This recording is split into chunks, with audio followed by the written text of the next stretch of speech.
글쎄, 세라 보세요. 뭘 하고 있는지 지금 보이세요? 세라예요, 세라. 지금 알을 품고 있는 거예요. 꽁지로 경계의 뜻을 내보이고 있는 거예요. 이러고 지금 알을 품고 있어요. 글쎄, 무정란인데 알을 품고 있습니다. 세라예요, 세라. 지금 무정란을 지금 품고 있어요, 열심히. 와, 보이시죠? 털이 엄청나게 예쁘죠? 지금 경계의 표시예요, 경계. 알을 품고 있는 거예요. 와, 신기하네요. 털 보세요, 털. 이러고 한참을 품어요. 그래서 짝을 이제 요번에 이제 부화가 되면 세라하고 닮은 녀석을 이제 짝으로 할까 싶기도 한데, 먼저 태어난 녀석도 상당히 예쁘죠. 근데 아무튼 알을 품고 있습니다. 태어나지 않을 알인데, 보통 알을 품기 시작하면 한 3개월 정도 알을 낳지 않는다고 해요. 그래서 알을 품게 안 하고 사람들이 이제 다 빼는 경우가 많죠. 근데 아무튼 엄청난 노고의 결과가 병아리입니다. 엄청 귀한 거죠, 병아리는. 힘들게. 그리고 이제 닭들이 알을 품고 나서 병아리가 태어나면 모이를 먹고 약간 씹어서 걸쭉하게 해서 주면 병아리들이 쫓아다니면서 먹는다고 해요.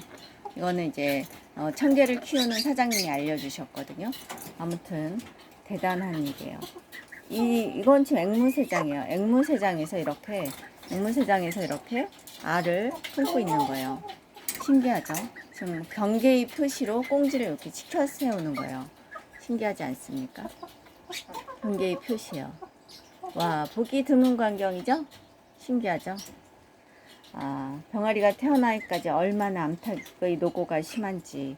아무튼 여러분들도 알에 대해서 고마움을 아마 한 번쯤 가지시게 될 듯 합니다. 이거 보세요. 날개 보세요. 꽁지 깃털이죠. 꽁지 깃털. 엄청나게 예뻐요. 이거는 그림으로도 이렇게 표현하기가 어렵죠. 이거 보세요. 와, 경계의 표시로 꽁지를 치켜 세우고 있습니다. 지금 이 녀석이. 아이고, 귀여운 세라가 알을 품고 있어? 이제 알을 꺼낼 때가 됐단다. 세라야, 무정란이야. 알을 품면 3개월이라 문제는 빼야 돼요. 왜냐하면 알을 낳지 않아요. 세라 알이 엄청 맛있거든요. 알을 낳지 않고 알만 품고 있어서 몸도 축나고 빼야 됩니다. 네, 감사합니다. 한번 들어볼까요? 세라를. 안 내놓겠다는데요. 잠깐만. 쪼갰다. 예. 자, 쪼갰어. 이렇게 봐봐봐. 쪼갰어. 알이 없네요. 알을 품고 있는 게 아니라 알을 낳으려고 하는 것 같은데요.